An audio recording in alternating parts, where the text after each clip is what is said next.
Blog Talk Radio. Good evening, everybody.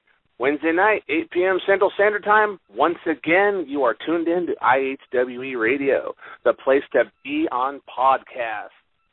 At least I think so. I am your host, Michael McCurdy. I am the author and creator of the Encyclopedia WCCW, and joining me, as always, is my co-host in Fort Worth, Texas. He is the owner and founder, sorry, I almost said creator, of IHWE and the Texas Wrestling Hall of Fame. And we'll go through the rest of it. Upcoming author. He's a father, got a baby back in December. He's been doing that a while. He's got a lot of credits to his name. I always call him the king of social media. David Fuller. David, once again, how you doing? I'm doing all right. Thanks again for that introduction. Gonna be an interesting show tonight. We're gonna do something a little bit different, and I hope everybody enjoys it. Yeah, we are going a little bit of a different route tonight. Our scheduled guest was supposed to be Mick Karch, and unfortunately, life plays its little games. Things come up. He wasn't able to make it tonight. But we do have an interview that I conducted yesterday with a very special guest. Now, this is a very raw, unedited cut of this interview due to time constraints, and Mick just, called a hold of us. It's a raw interview, but I think everybody's going to enjoy it. So, David, if you got something you want to say, we can roll in an interview now. No, we're good to go. We'll go ahead and go into the interview. It's a two-parter. We'll come back after the first part, and we'll kind of touch bases with everybody. This is about an hour-long interview, and then we'll bring on Jason Sanderson. And that's right, I hope you enjoy it. All right, Jason Sanderson will be joining us in the second hour. All right, everybody. And, okay, let me just adjust the volume here. All right, here we go. Enjoy the interview, ladies and gentlemen. All right, everybody. Welcome to IHWE Radio. My name is Michael McCurdy. As always, I am the host of this show. And today we have a special interview lined up. This is a man that I often introduce as my co-host, my friend, the owner and founder of IHWE and the Texas Wrestling Hall of Fame. He's an upcoming author. He has a show coming up June 8th. And on April 11th, he just celebrated the 17th anniversary of IHWE. So I am happy to sit down and have a few minutes to have a very important conversation, a chance to get to know more about the man. Ladies and gentlemen, it is my honor to interview David Fuller. David, how are we doing today? I'm doing well. Thank you for that introduction. I'm flattered, humbled by it. I greatly appreciate it. I always try my best when I do my introduction for you, man. It's something that I look forward to, so honestly, I'm impressed with the things you've done, and I'm looking forward to hearing more about, your story and the history of IHWE. So let's sit down and let's get going. As I said, April 11th, you celebrated your 17th anniversary of IHWE, which by calculation, I believe you are 32. That means you were 15 when this group started. Is that correct? I think I was 16, just by a few months. I was, and I could be wrong in my calculation. 16. It's kind of the days. I think I was 16 when it started, just by a few months. It started as I was a sophomore in high school, and it started as a final exam for a broadcast journalism class. My two friends, Chris Wolf and Brian Balls Ryder, who are IHWE originals, they helped found the company. We loved wrestling. That's all we did. When I was 15, a year before, my mom had passed away at the age of 38 years old. So we were still reeling, but I had been a wrestling fan my entire life. So in 98, excuse me, in 98, April the 11th, we had, it kind of all comes together because in April I met Johnny Valentine, and he, after bugging him, he agreed to train me. But IHWE was just us screwing around in the backyard. So we were like, well, we'll film us wrestling, and we'll send it, and I'll use that as my final exam. I'm 16 at the time, and this was back when wrestling was hot. There was ECW, there was WCW, there was the World Wrestling Federation. Stone Cold Steve Austin was on top of the world. Wrestling was really hot. So, I actually thought this was acceptable. I could turn this in. We could make a video. It was absolutely dreadful. Me and my two friends would wrestle in the backyard. No ring. We'd all have 3 or 4 or 5 gimmicks. I believe I was the ringmaster. We had weightlifting belts as the titles. And, of course, I did the worst stunner ever because I wanted to be Steve Austin. That's what we did. So that's how it started. But instead of copying what we saw on television, we decided to come up with our own characters and call it IHW, Insane Hardcore Wrestling, which is a terrible name. But we were big fans of ECW. What's the opposite of Extreme Championship Wrestling? Let's call ourselves Insane Hardcore Wrestling, which we don't anymore. We're just IHWE because I believe it's important to remember where you started. So we don't refer to ourselves as Insane Hardcore Wrestling Entertainment. We're just IHWE, but we came out of that. So that's how it started. We were just around in the backyard, but we started doing it more often. Because it was fun. We were just having fun. And then at the same time, I started training with Johnny Valentine, but that stopped pretty much before it started. I didn't get that much training here. I only got a few months training here with Johnny before his health started declining more, and he lost the gym. For whatever reason, the gym he was in, they just couldn't come to an agreement to stay longer. So it kind of, I still continue to do the IHW. And then in November of 98, things kind of changed. Now, you mentioned Johnny Valentine. How exactly did you meet Johnny Valentine? And also, I know from talking to past legends and all that, they look kind of differently at the kids who try to do this in the yards. What was his opinion on this kid coming in who was basically doing backyard wrestling, who wanted to train with him? What was... how did that go, and how did you meet him? I had heard, I was in school, and I had heard there was a wrestling school at a place called Fit and Trim in Fort Worth, Southwest Fort Worth. I believe it was off West Creek Lane or West Creek Drive. A lot of people don't believe that I was trained by Johnny Valentine, which, offends me, but, there is no proof. It's just my word. But I think more of those people were silenced a few years later, and I'll go into that here in a few moments. Met Johnny because I heard there was a wrestling school and there was a wrestling ring. I was like, oh my God, I get to be in a wrestling ring, yeah! So I just went to get into the ring. But when I saw Johnny there, I knew who he was because my dad had told me stories. My dad used to go to Northside Coliseum. He watched Johnny Valentine, Gene Kaninsky, Fritz Von Erich, Duke Fiamuka. He would tell me stories. So when I met Johnny, sorry folks, the weather's crazy down here, so I will be clearing my throat. I do apologize. So when I met Johnny, I was intimidated because I knew who he was. He was Greg the Hammer Valentine's father, and I knew who he was. And he had this commanding voiceover. He was on crutches because of the plane crash in 1975. He still had a broken back. He was still larger than life, and he had a very intimidating voice. That's how I met him. And I met him and his wife, Sharon, and Johnny didn't talk to me at the beginning. He hardly said anything to me because I don't think he was impressed. But he had every right to be. I'm not very big. I've never been very big physical stature. And I was 16 at the time. So I was annoying as hell. But I love this business. So I think my love and respect for the business won him over. And my knowledge, as knowledgeable as I could be, I'm not in the business, but I brought some knowledge that, as far as history, I remember this happening. Not as me getting in there and saying, oh, I know how to work, I know how to do that. No, because had I done that, even reading the dirt sheet, Johnny would have thrown me out on my ass. As far as the backyard wrestling goes, he didn't think much about it.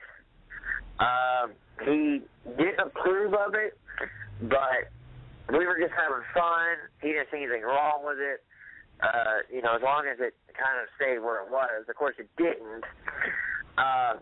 But, Johnny didn't approve, but he never really griped at me for it. He just had hoped that I would. He had told me that he didn't think I would go very far as a wrestler because of my physical stature.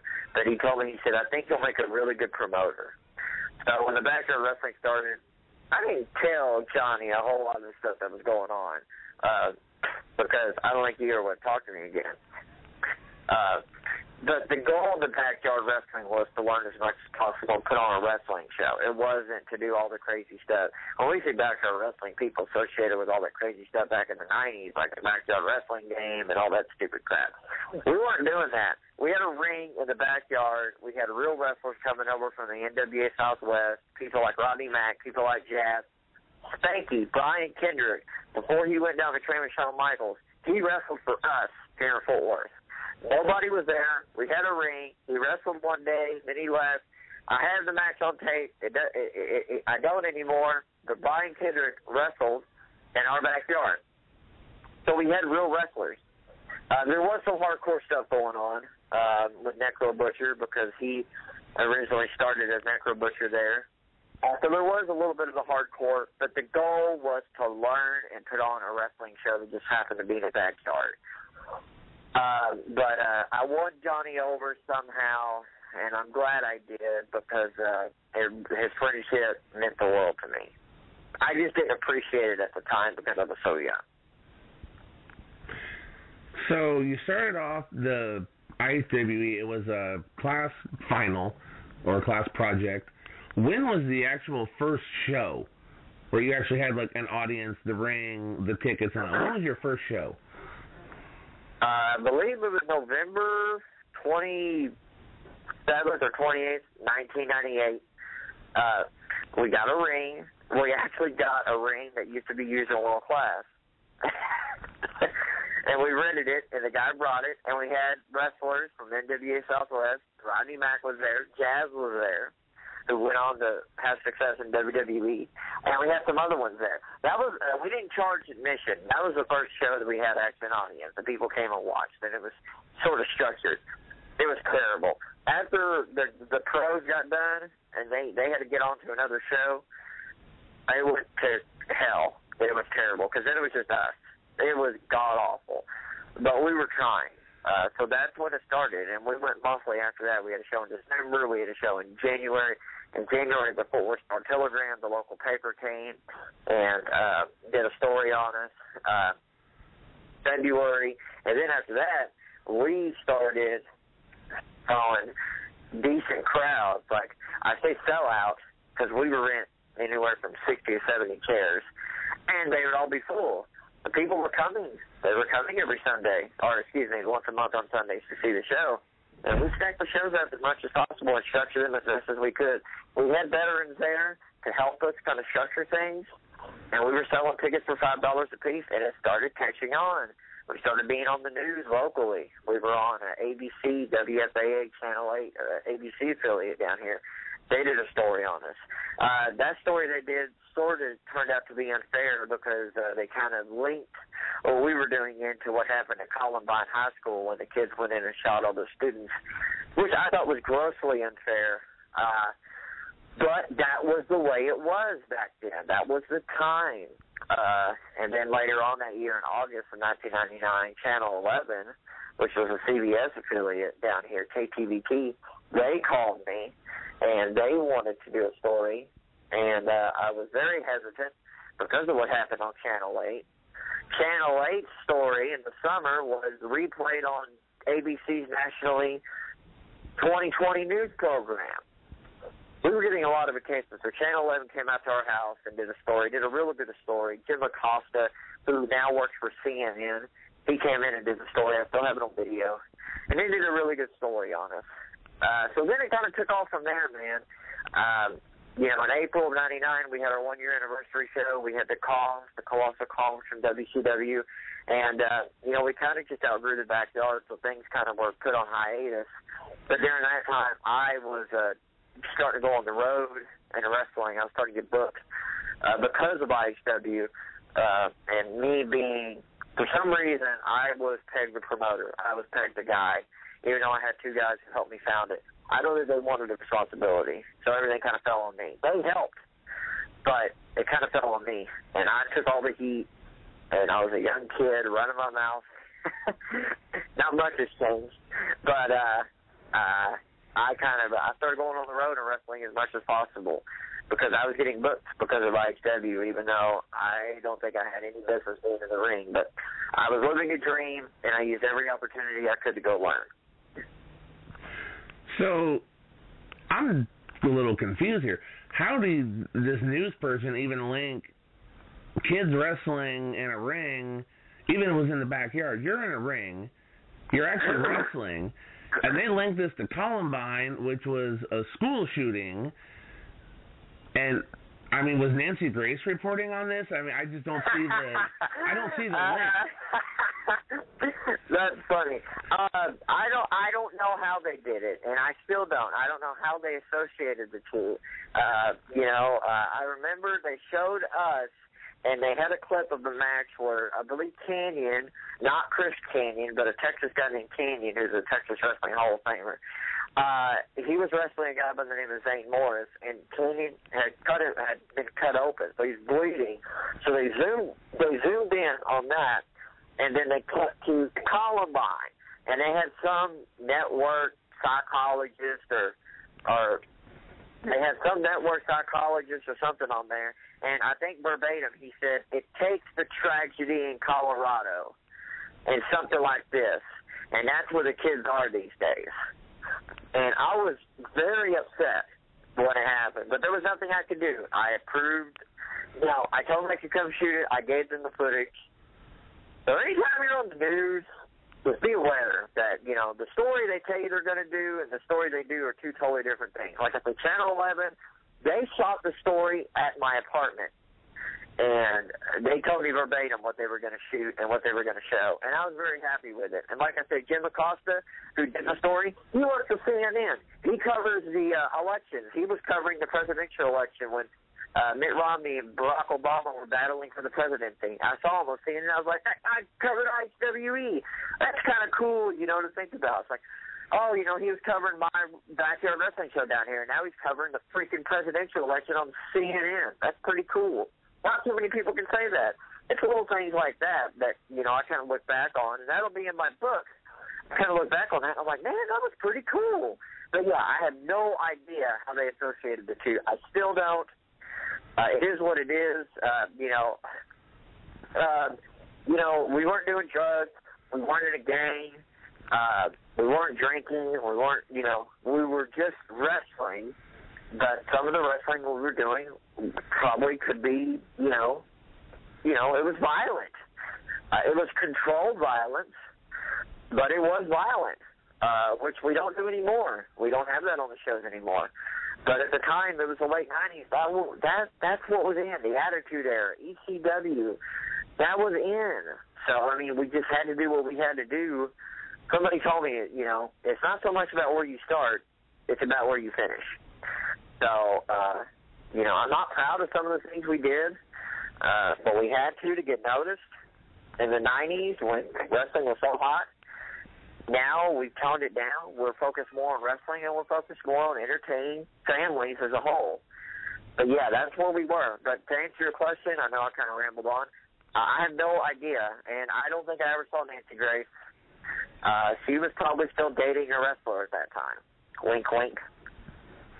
Yeah, we've all heard about that. Maybe we can get that wrestler to come on someday and do an interview with him. If he's still alive.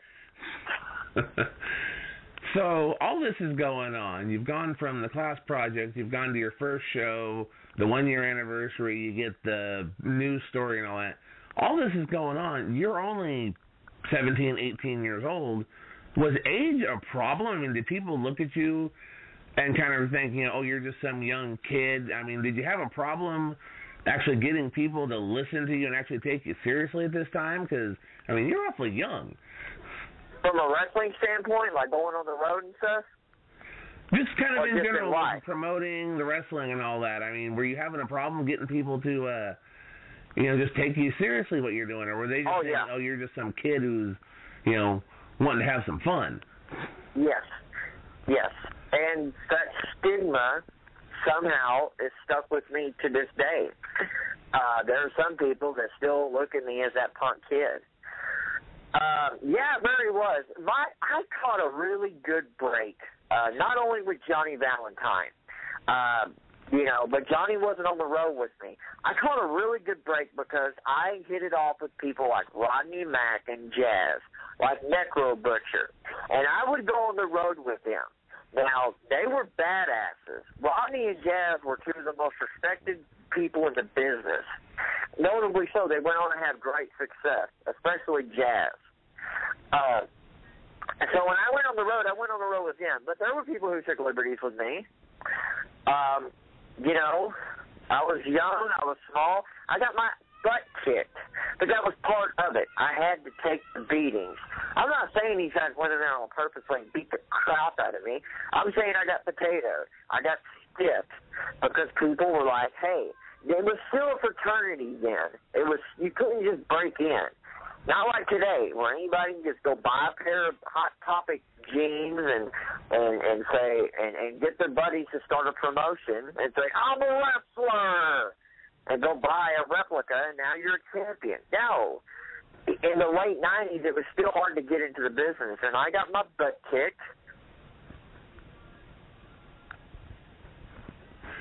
Okay, you mentioned you went on the road with Necro Butcher. This is a little off topic, a little off the ice thing. What was Necro Butcher like? Because I've seen him, TV and stuff like that, but what was he like, in the ring or just in general as a person?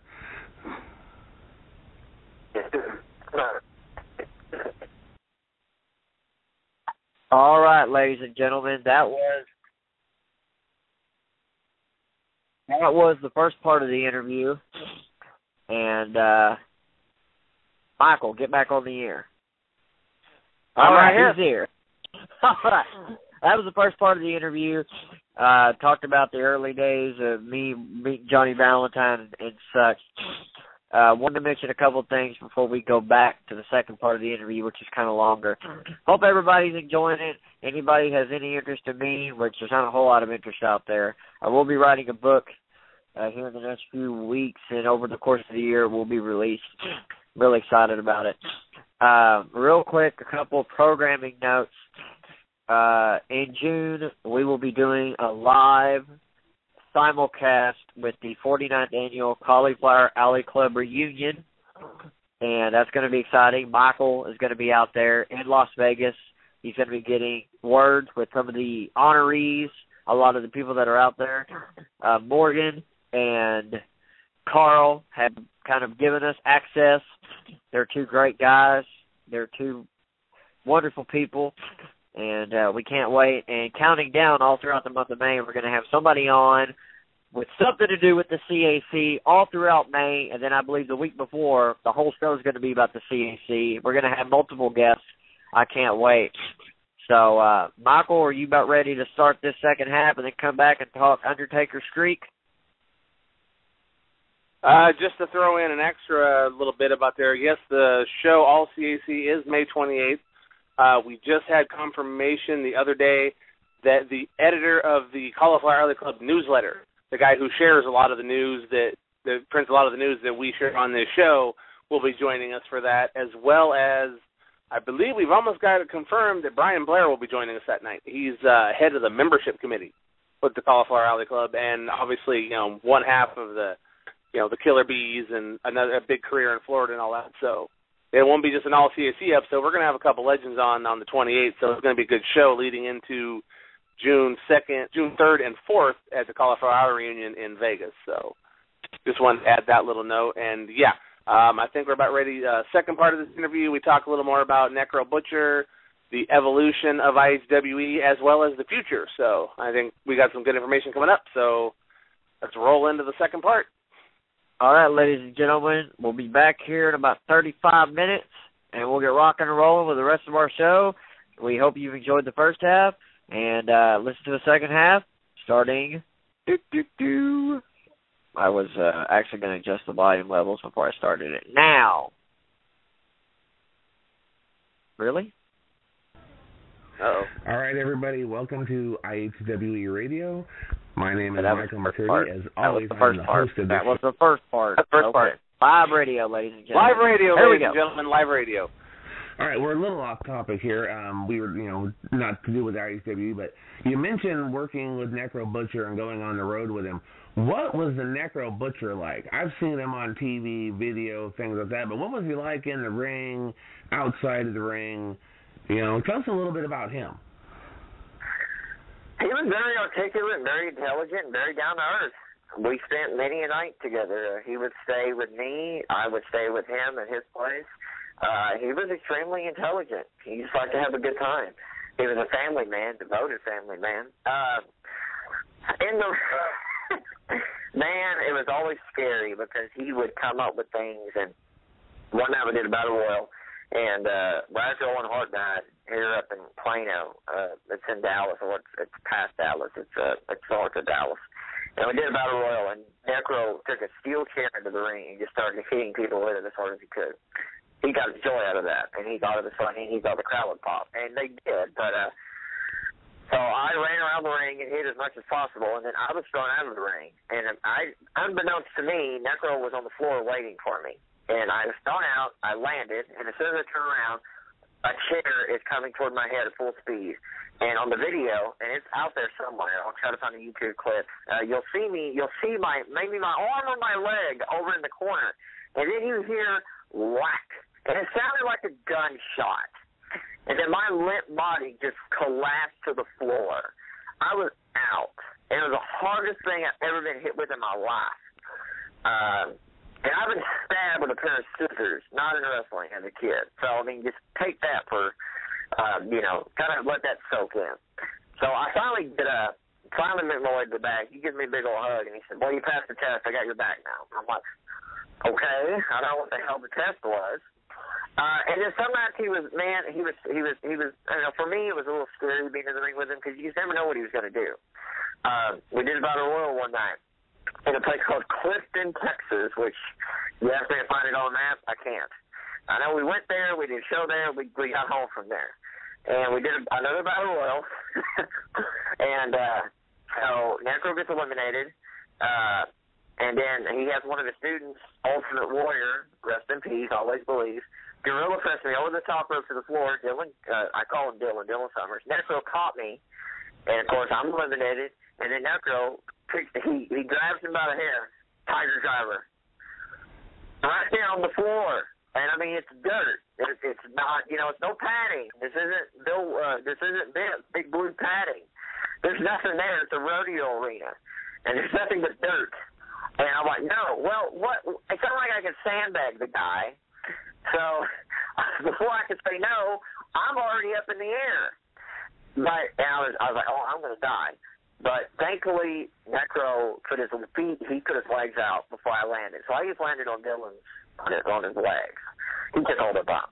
There were times where he would be careless, and I'm not saying that to be disrespectful. That's just what it is. But he would also take care of me. One night, another battle royal, you're starting to see a trend. He actually wanted me to eliminate him. So he was, now granted, he was teetering. It's not like I got in the ring and I threw Dylan over the top rope. But he was teetering. And when I got in the ring, I threw him over the top rope, which didn't require very much. He was already teetering. But he was like, oh, you get to eliminate the Necro Butcher. So I can say that I eliminated the Necro Butcher from the Battle Royal. So that's kind of cool. But no, man, he's extremely loyal. He was extremely loyal. And, he's a real good guy. I haven't talked to him in a few years. But he's very eccentric. And, I hope he finds happiness. He seems to be happy where he's at in live wrestling. But, there was a guy that nobody said had any business being in the business. And he came to me with a gimmick. And together we kind of played with it and made it work. And I'm very grateful to say that I had a hand in Necro Butcher's success because he was Private Dylan Summers when he started, and he wasn't getting booked anywhere. And he was getting booked in some squash matches and stuff. But, then he came to me and he said, hey, I got this idea. And it just happened to fit what we were doing. And so he did it. He got out of Texas. He was in The Wrestler. He's been mentioned in the Academy Awards. He's had a long run with Ring of Honor. He's had a long run with CZW. He's been all over the world, in Japan. He's had a hell of a career. And he still to this day tells everybody that I came up with the Necro Butcher, which is kind of stretching the truth a little bit. It was a joint thing. I didn't so much come up with it as I gave him a platform to, be creative and find his niche. I gave him the platform, but he tells people that I came up with the gimmick, and, his thing is, it's a good story, and it always goes back to me. So I appreciate that, but he's out there, man. He's not, your ordinary guy, but he's extremely talented.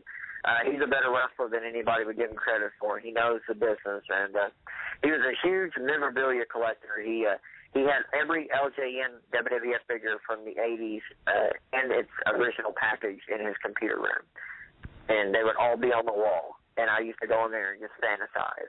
And then one day he brought me a 1985 Andre the Giant in the package, LJN, and he just gave it to me. So, he does have a heart, and he cares about his friends. And, we just haven't talked in a long time. We see your text on Facebook. But, that's just how life goes sometimes. You move on, family, kids, and sometimes you usually touch people. So, but I got nothing but respect and love for Necro. So, after your 1 year anniversary, we're going back to IHWE now. Had to talk about Necro Butcher for a minute there, though. How did you evolve? Well, you haven't been doing shows all 17 years. No. I believe there was a pause. There was a few years in between all that. But what was the evolution of IHWE as it went on? You went from the 1 year. Where did you go from there? I went out and worked.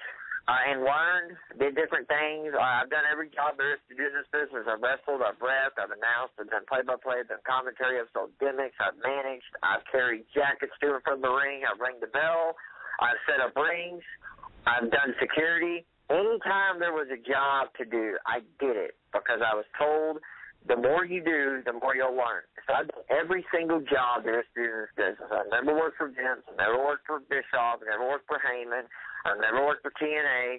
I've never done Japan. I've only worked in about 4 different states. I've never worked in the Sportatorium. I'm not one of those people that, has to sit there and say that stuff. I've never done any of that stuff. But what I did open the door. What I did was I went out and worked. And then I believe in 2000, I believe it was 2000. Yeah, 2000 we found another building, a warehouse, and we started doing shows again. We did 4 or 5 shows in a little warehouse, and then that lease ran up. I believe that was 2001 in April. We had a show, and I worked with my brother-in-law, Chris Wolf, and Jazz was a special guest referee. A few weeks later, Jazz was called to OVW, and then a few months later, Jazz was on WWF TV. So that was kind of cool. Jazz refereed our match. Of course, she went to the dub. We would do invasion angles. We did an invasion angle in 2001.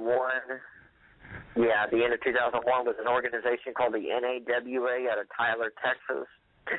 That was pretty cool because it was done on a Tuesday night. It was a warehouse, and we just came in and obliterated the talent, and then we just bolted, got into a car, and just drove away. Drove home from Tyler on a Tuesday night, and we got speed out of Tyler, Texas, because we literally had people chasing us out of the building. And that's heat. That's heat. That's old school heat.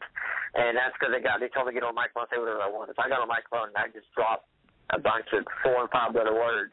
And we just ran out of there. We jumped and literally ran, got in our car, and drove home. So that was pretty cool. In 2002, I left the business. I was done. I was like, okay, I'm done. And then a few months went by, and it was one of the most depressing times in my life. 2002 was real bad. It was just horrible. Nothing good was going on in my life. 2003, a building in Fort Worth, a warehouse came up for rent, and a guy I knew got it and called me to it and said, could you do shows here? I looked around, and I did not see much possibility. But finally, I was like, you know what, I'll give it a shot. I've been out of the game for a while, and I'm bored, and life is not good right now, so I'll give it a shot. So I started an organization called NAWA, Dallas-Fort Worth. And NAWA was an organization out in Tyler that my buddy ran. So he was like, oh, hey, man, you run DFW, I'll run East Texas. I was like, okay, that's kind of cool. And I kind of put IHWE to rest for a little bit, and I started something new. Because I was like, you know, I'd done IHW. Let me try something different. Let me see if I can do this with another organization. Because, I mean, it was cool that IHW got what it did, but I wanted to try something else. So we did. So we put on Sunday shows every couple of weeks for free, never charged admission. And it started out, trying to find my words here. It started out just as something to do, just for fun. But it turned into a little developmental territory for the bigger shows in Texas. We weren't one of the bigger shows. We were in a warehouse that seated maybe 50 people. It was hot. It was an industrial park. We had a ring. We had a little closet that we changed in and out of that was a locker room. We didn't have a huge budget, but we made it work. And it started catching on. More and more people wanted to show up there. More and more people wanted to work there. So it started catching on. But our houses were tanking. And when I say that, people are like, well, how did we're not drawing any money, so what difference does it make? There was nothing there. We had good wrestling, but nothing was there. So in October of 2003, I started calling the wrestlers. I said, we're going to do something. I'm going to have IHW, Insane Hardcore Wrestling, come back, and we're going to invade the promotion. And everybody in the promotion said that was a bad idea because I was going to shift everything. The heels at the time were going to become faces, and the faces at the time were going to be heels. I was the biggest face in the company, not literally for all you jokesters out there, but figuratively, I was the biggest face in the company because people associated me with that company, and I just turned face. So, and then the biggest heel in the company, Chris Richter, was going to become the face. But they're like, no, it's not going to work. It's going to kill us dead in the water. I said, watch. So we did it. I remember it was on a Sunday, October 26, 2003. I was sicker than a dog. And a few days later, I was going to have some dental surgery. I was going to have the rest of my teeth have been screwed up for years due to wrestling. I was going to have the remaining, my top teeth pulled out and get a denture plate put in. And I was going on that Wednesday. This was a Sunday. So we went to the show. We started the angle. I got beat up by the heels early in the show. It was my appreciation day. And I started talking about IHW early in the show to draw hints. By the end of the night, we had come in. I came in with a chain, a hoodie. We beat up the entire roster that was there. We left everybody laying. We did the same thing we did in Tyler. I took the video camera. We jumped into a truck, and we sped away and drove all the way up the street. We had to wait there until the crowd left because, once again, the crowd came after us because they were pissed. But this time I did something different. I took the video camera and took it with us and jumped into the back of the car. And I had the footage. And you'll see we jumped into the back of a truck and we drove away. And we're cutting a promo in the middle of this. It was so much fun. And then after that, we started doing every Saturday night. There would be an NAWA show or then an IHW show. We would differentiate the shows, which was a real challenge. It's a real challenge as a booker because I was booking and promoting it and working at that point. There's a real challenge to differentiate the brands. But we did it.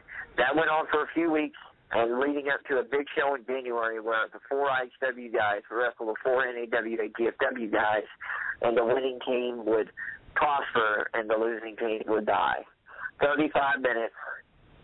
Chris Richter beat me in the end, and NAWA GFW won. And IHW just kind of went off in the sunset. That's the way it needed to happen. But after that, every show, we had people there. It put that promotion on the map. And then it came back in 2008, and that's kind of where we are now. So, again, long story, but that's how it happened. Definitely quite the evolution there. That was quite a story. Now, as a promoter, just what are some of the things you see, nowadays that, that bug you a little bit? What are some of the things that you look at and you just go, no, that's not working. They need to change that. And what would you suggest as to someone who is booking a show and promoting a show?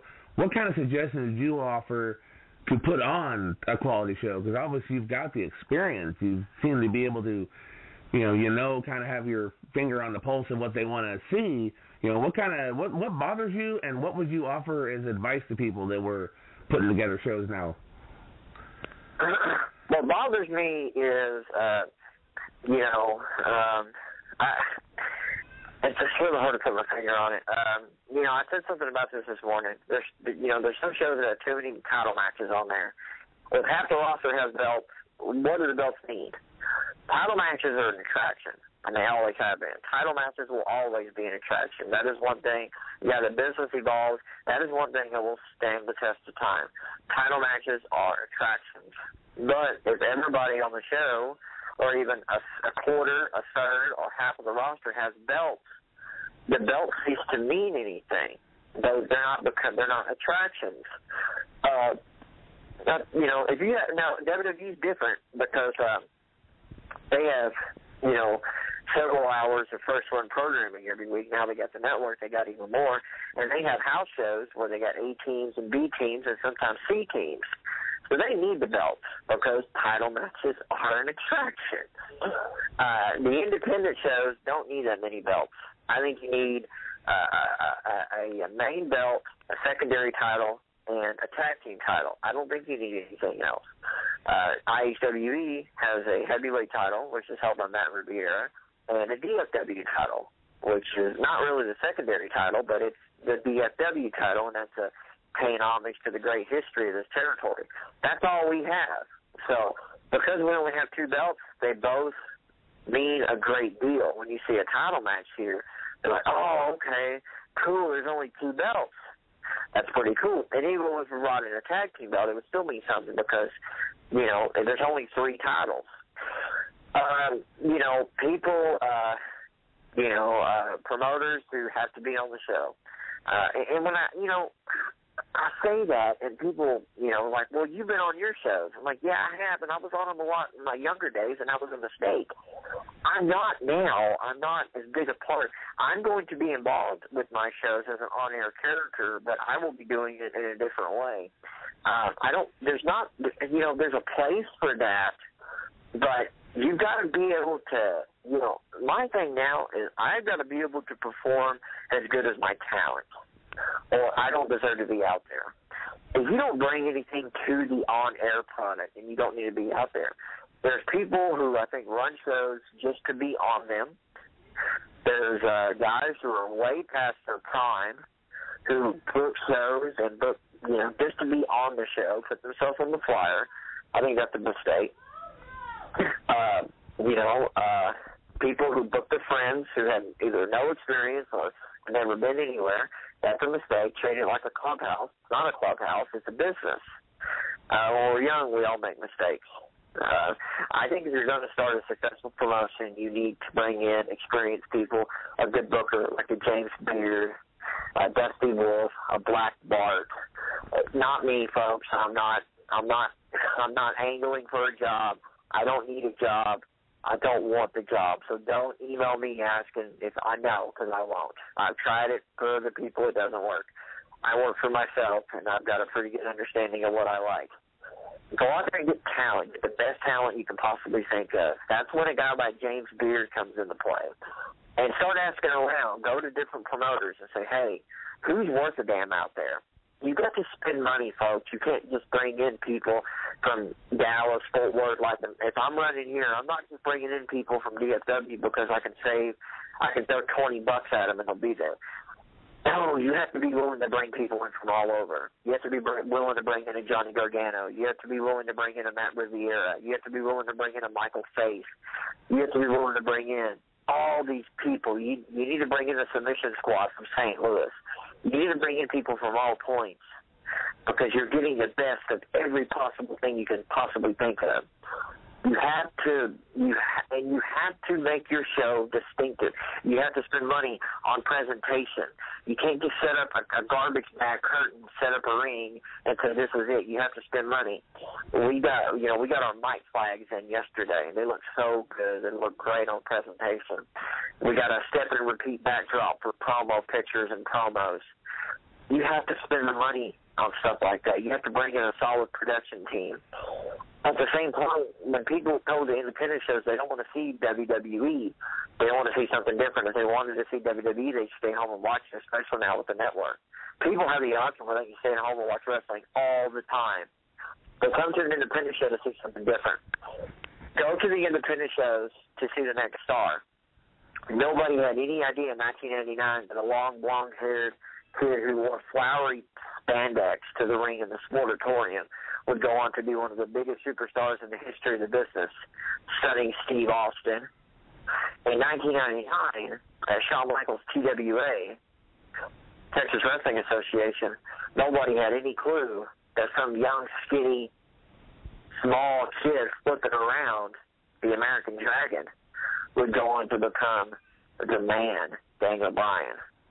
So you never know who you're going to see. And now that the WWE is more aggressive than ever in recruiting independent talent, you need to go out and see the independent shows. But don't be insulted if you go to an independent show and you're not happy. Don't go back. Don't support it. People say support indie wrestling.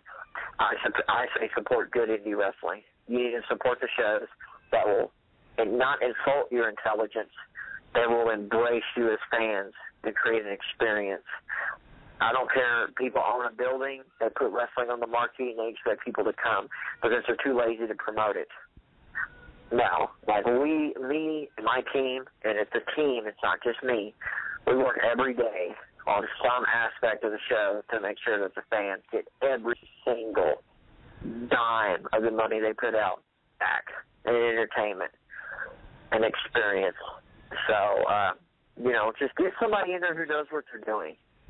Treat it like a business, and everything will be fine. If you're lazy, then get out of the business. If you're doing this as a hobby, go collect stamps. Because there are people out there who are trying to do this as a business and doing it because they love the business and they're trying to make money and give the fans something they can remember. Everybody wins here. The talent wins when they have a platform to showcase their abilities so they can get to the next step. They can make it somewhere. Like Raymond Rowe just signed with Ring of Honor. I don't know Raymond Rowe that well, but anytime a talent from here, from Texas, gets elevated, the whole state, people start looking at Texas and saying, okay, now let's see who else we can get from there. Lance Hoyt has done it. Ronnie Mack has done it. Hernandez has done it. ACH has done it. Chaz has done it. The list goes on and on and on. Daniel Bryan has done it. But, that was years ago. So just respect the business. Work hard, and rewards will come out. I'll announce something on my show, and then there's promotions around here that don't announce the same thing a few weeks later or a few months later, and they act like it's something revolutionary. No, it was revolutionary when I announced it. It's don't duplicate, create. Don't call me a hater, don't call me an imitator, don't call me a duplicator, call me a creator, because that's what I do. I'd rather be the only IHWE than to follow and to be the next whatever promotion was successful here 10 years ago. And that's what a lot of people try to do. They try to copy. They try to be the second coming of said promotion in a number of different areas, not just Texas. Be your own promotion. Make your own mark. You're an entrepreneur. You need to work hard, and you need to put out a solid product. Bring in people who know what they're doing. Get advice. Don't take advice from just anybody. I'm not going to take advice on socks from a janitor who cleans up the building at Wall Street just because he's been a janitor there for 20 years. That's not a knock at janitors. You got to make a living, and I respect anybody who's willing to provide for their family no matter what they do. But if I want stock advice, I'm going to go to a stockbroker who knows his stuff. It's the same thing in wrestling. Okay? If some willy-nilly just comes up to you and goes, oh, brother, I've been around for 25 years. I've done this, and this.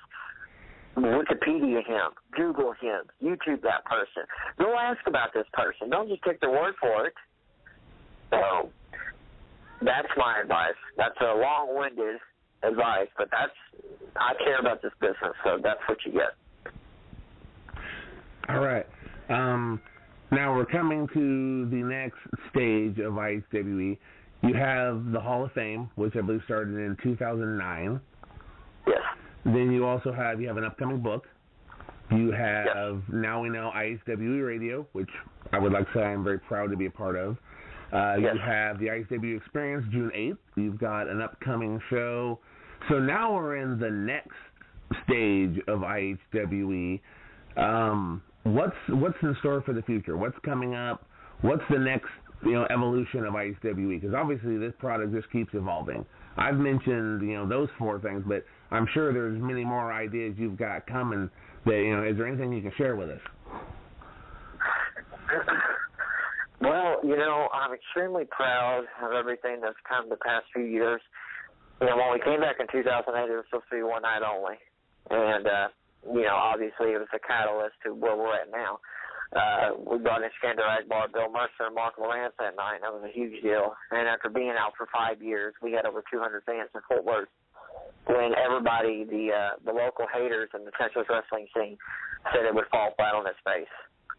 Well, it didn't, and it shoved it down everybody's throat. I'm not the most popular person in this area because while I had a lot of help getting to where I'm at, I never rode anybody's coattails. I never joined any cliques. I never kissed booty.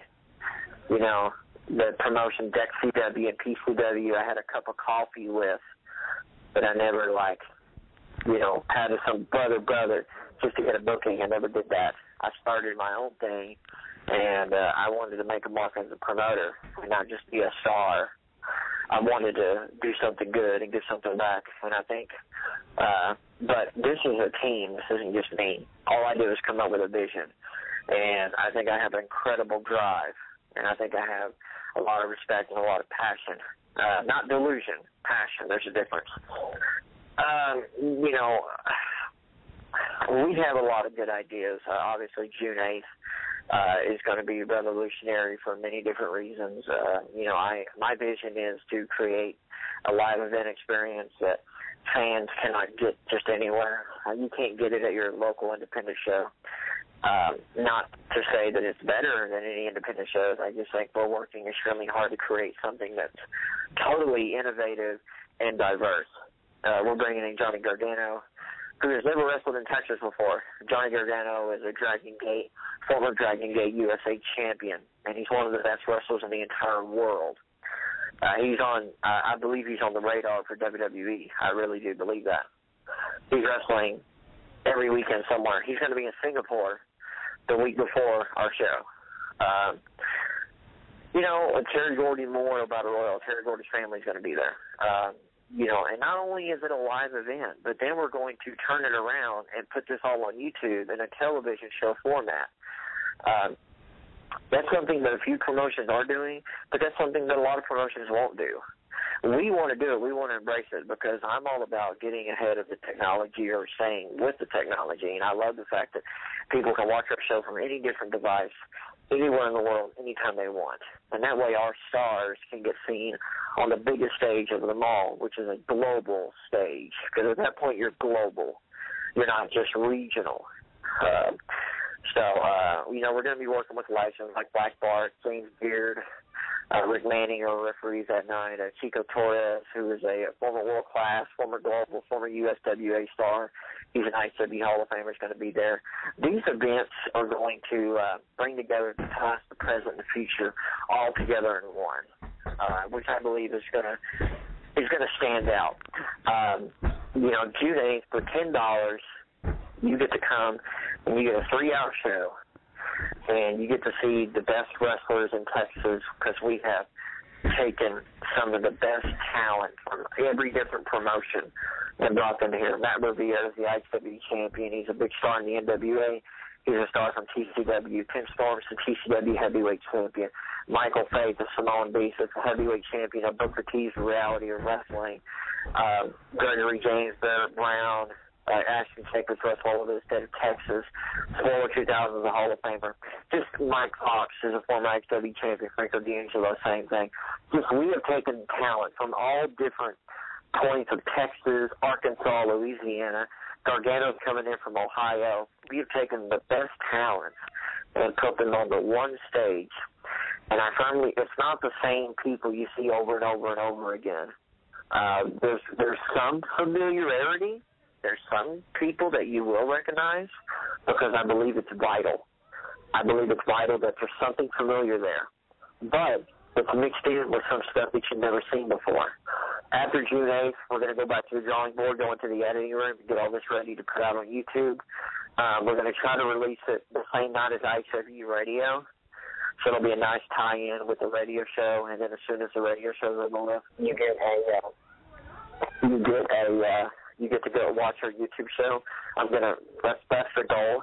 I think Michael and I will provide a really good lead-in for the YouTube show, in addition to everything that we're doing at IHWE Radio, which I'm going to make a point about here in a second.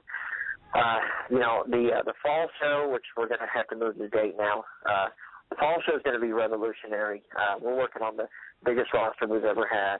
We're working on bringing in names from all points of the country. Stan Larry Hansen is going to be there, which is a huge deal.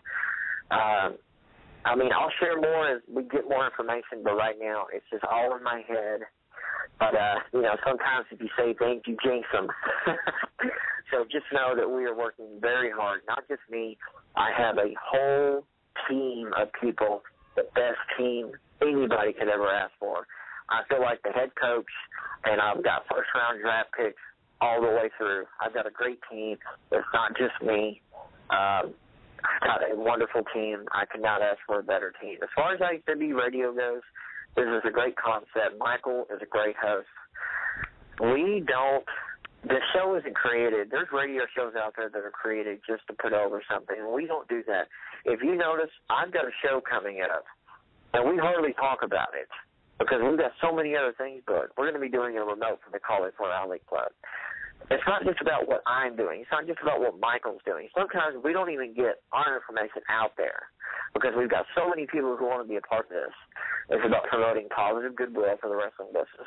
And I think we have the most selfless podcast out there because we do it because we love it, and we want everybody to come on, promote what they're doing, have a good time, and have some good conversations about pro wrestling. That's what we do at IHWE Radio. It's not just so me and Michael can get on there and go, oh, brother, I can't wait for your book to come out. Oh, man, you run the best shows in Texas. We don't do that. Okay, we're too busy. We don't have enough time. So IHWE Radio is the coolest podcast, I think, on the air. I think when more people find it, it will be their destination to listen to every Wednesday night. We've got a lot going on, Michael. My book, I'm working on my book. I'm going to sit down with a ghostwriter here in a few weeks just because I don't have the physical time to sit there and write. They're going to be taking down all my notes and putting out this book. Hopefully it'll come out by the fall. I can't wait for that. Ken Dunn is my publisher, and he's just so cool and he's so positive. He's the CEO of a company that is very well known. I believe it's Next Century Publishing. They want my story, and you know how awesome that is because sometimes you feel like nobody cares, and then you hear from so many people. I've heard from so many people over the past year or so, like yourself and stuff, and people do care. I have a Charlie Fogel, who is an artist, I believe, in Missouri. He has offered to sketch a picture of Johnny Valentine and myself together for the book, and that's something very special because I never took a picture with Johnny. So he's going to take a picture of Johnny and a picture of myself and try to try to put a retrospective on it from the time that we knew each other, and that'll be in the book. So it's stuff like that just really gets me emotional. Stan Hansen brought me one of his books a few weeks ago at the Hall of Fame, and he signed it. Johnny would be proud of you, and I nearly cried. Johnny meant the world to me, but I didn't appreciate it until he was gone. I spoke at his memorial.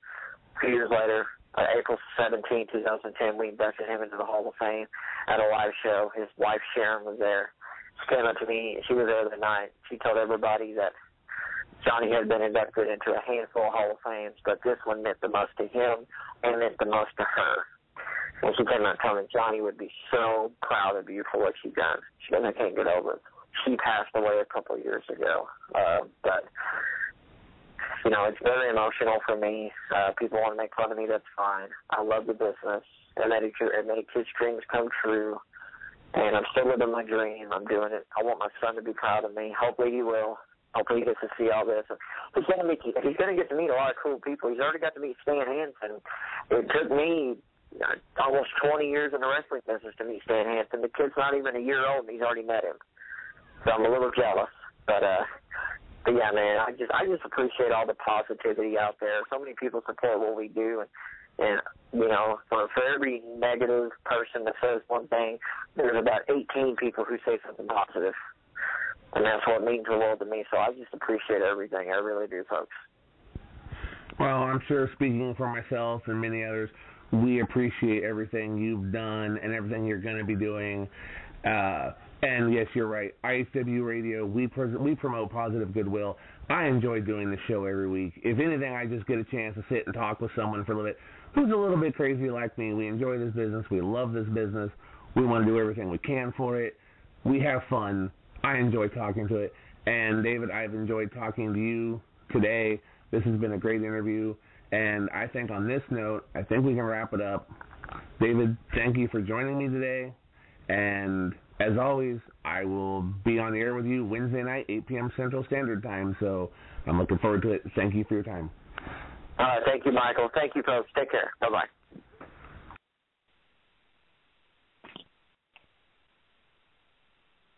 All right. Well, I think people are tired of hearing me, Michael. So they've heard me for the better part of an hour. So if you want to do your thing and get ready for our next guest, do it. Yeah. You're the easiest interview I've ever had, David, I got to tell you. I ask one question and you talk for 15 minutes. I mean, it's really easy. Probably one of the easiest jobs I've had. But I did have one question for you real quick that I didn't get a chance to ask you during that interview because I think I might have fallen asleep for a minute or two. Is there one person really during your time? Is there one person during your time that you wish you had been able to book in IHWE? Is there one person you missed out on? Yes. Daniel Bryan. Brian Danielson started working for Shawn Michaels' Texas Wrestling Association in 1999, and he actually frequented some of the promotions down here in Texas for a lot of years. Obviously, he was most known for Ring of Honor before his WWE run, but Daniel Bryan was the guy. Just circumstances never made it possible, but if I could go back and book somebody during his independent run, it would have been Daniel Bryan, because that is something that, you know, like I could tell my son, say, hey, Daddy had that guy on the show, you know, and Daniel Bryan's a pop culture phenomenon right now. So, programming now, and anybody who's watching the WWE Network, WrestleMania Rewind, Hulk Hogan versus the Ultimate Warrior from WrestleMania 6 is airing right now on the network. So people may want to check that out tomorrow on demand. But Daniel Bryan, in answer to your question, buddy. By the way, you asked the question, talking about falling asleep over there. So I don't want to hear it. Well, some of those questions might have been led a little bit by the subject of the interview. I mean, you are the director of the show.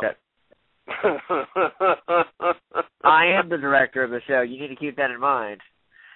Oh, that's right. I might lose my job someday. But seriously, man, I enjoyed the interview and all that. So, and hopefully somewhere down the road, the next month or two, you know, we'll reverse the roles. It'll be time for me to sit down and talk about Encyclopedia WCCW and all my research in the world-class territory and stuff like that. You know, turn the tables a little bit. Let's let the people listen to me talk for an hour. Or at least 30 minutes. Well, they do that every week. They do that every week, Michael, but we can definitely try it. You talk over me, though, so in reality, never mind. Oh, come on. When the show's dying, I got to send out a lifeboat to save it. This show never dies, man. This is hard-hitting radio right here. This is the place to be Wednesday nights, 8 p.m. Central Standard Time. For 2 hours, parents do not have to worry about where their children are because they're sitting in their rooms with their tablets or their phones or on their computers, and they're listening to us. Except our children who are pestering us while we're on the air. My children run around out in the front yard playing in the mud, but I'll clean that up later. See, I don't have that option because when it's 8 o'clock to 10 o'clock here, it's dark. So I don't have that option. So I still got the sun peeking at me through the windows here, so I'm good right now. So yeah. And also, my kids can run. I mean, your child, pretty sure at this age, is still just kind of lays there. He's not crawling. He's not rolling. No, he's not crawling. He's not crawling yet, but he is starting to sit up and he is starting to move around a little bit and scooting. He likes to scoot around. So yeah, any time now he'll be running around here, potatoing me. Then he can start running the ropes and taking the bumps, right? That's right. Him now. All right. That's right. Exactly. I saw that picture on Facebook, man. You know, one day running the territory. You know, the little guy, as you called him. And I made my comment. Yeah. Hey, well, I mean, yeah, he won't be little for long. He'll be bigger than me probably here in a few months. But yeah, he'll be running the territory. At least honest. Yeah, extremely honest. Sometimes too honest. All right, do we have is Jason on the line, or are we still waiting on him? Yeah, he's on the line. Go ahead, Michael. Go ahead. Right. It sounds good. I'm hoping we have this man on the line. Joining us now in our second hour, hopefully we didn't put the wrong person on, we have Jason Sanderson. Jason, welcome to IHWE Radio. Well, thank you very much, Mike. It's a pleasure to be here. Welcome, Jason. Hello there. As you can see, Jason, we kind of like to have a little bit of a laid-back type of show. We don't take ourselves too seriously here and very much. I mean, we try, but, you know, we got to entertain them. Nobody else does, so why should we? Sounds like a good attitude to have. Anyways, Jason, for me, I mean, I met you back in 2006 at my first Cauliflower Alley reunion, and I really don't know a lot. I hate to say that. I don't really know a lot about your wrestling background. I know a little bit of it. You started back in 95. I believe that was in the Northeast territories. So if you can kind of maybe, fill me in as well as the audience and let's hear a little story here. Well, mostly my time was up here in the Northeast in, the 5 New England states. And I was trained by Bruiser Costa, who had worked for Al Tomko out in Vancouver for years. He had been trained by Walter Kowalski down in Massachusetts. And then he went out to work in Vancouver and Seattle and, for the NWA in Canada. And then after he retired, he came back here and opened a wrestling school down in Nashua, New Hampshire. And I joined a few years after that. And it was a roller coaster ride from then on. We wrestled all over New England. We also went down to Mexico, to Tijuana, Baratal, Rosarita Beach. I actually had met Ray Villanueva in Mexico City, and I had gotten, Ham Lee, who was a good friend of Lutez's, issued me my license to wrestle in Mexico City. But I had injured my legs in Tijuana and got out of the business, so I never got down there to do that. But no, let's see. I wrestled a lot of the, New England guys, Maverick Wild, Sonny Goodspeed, of course, Bruiser Costa. Some people know him as the Lobster Man from his 2000 presidential run. And, Butcher Kevin Hughes, Dan Patiglio. We also worked with Chief Dave Fox. We had Greg Valentine up here for, quite a few years. And, in fact, my last match was teamed up with Captain USA and Tony Atlas against Greg Valentine and a few of our local boys. So, fairly storied career. We worked for, the name of our promotion was All-Star Wrestling Association, and we called it the AWA in tribute to the former AWA promoter in Boston, Paul Bowser, who was, quite a few years before Vern Gagne out in Minnesota. And, I held the New England Heavyweight Championship, and I held the tag team championship twice. So, yeah. Then I retired in 2006, the year that I met you out at the CAC. That was the last year that I did anything, and I was inducted into the Dan Gable Hall of Fame in 2008, and I was inducted into the New England Hall of Fame in 2009. So you only had 11 years in the ring then. So 95 to 2006. Yeah, that was long enough. I got out before I was too banged up. The knees were totally shot. After my injuries in Mexico, but I worked in the office for a little bit, and then we all realized that we were not getting any younger. The rings weren't getting any softer, and we were kind of tired. So, a lot of us retired around the same time, and another third generation basically took over and ran the shows for quite a few years after that. Still kept everything going, but all in all, the franchise we worked for was the longest running one here in New Hampshire of any sport. Football, basketball, baseball, we outlasted them all. So now, what name did you work under in the ring? I mean, did you go under your real name? No,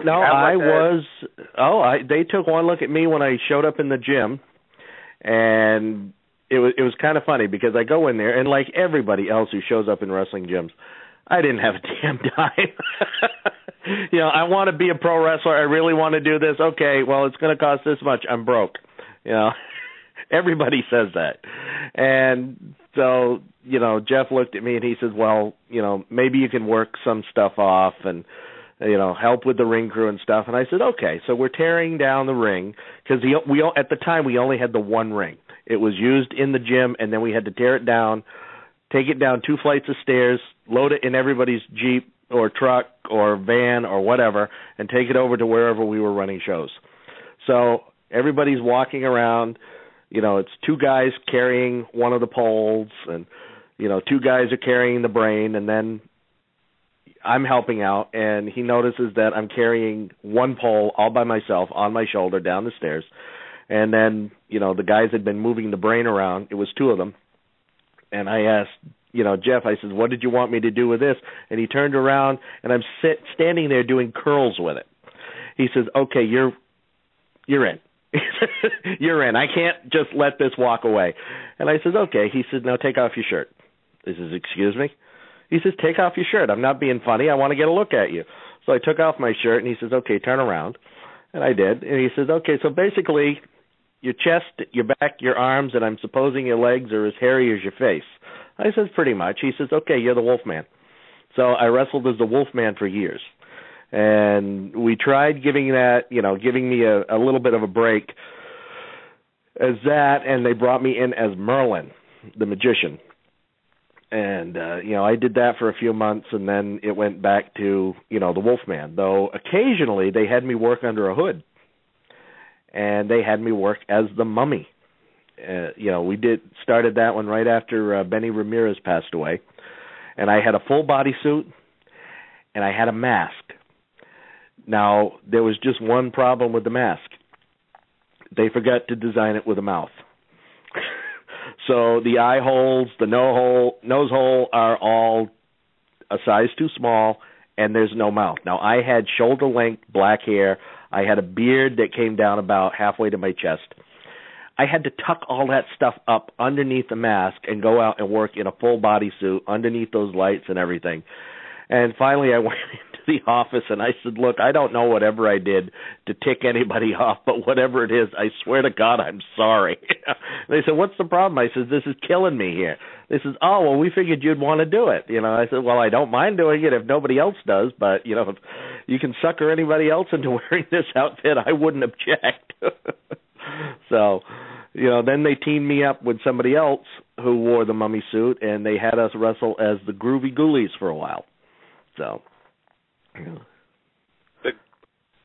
that like a cartoon back in like the 60s or something also?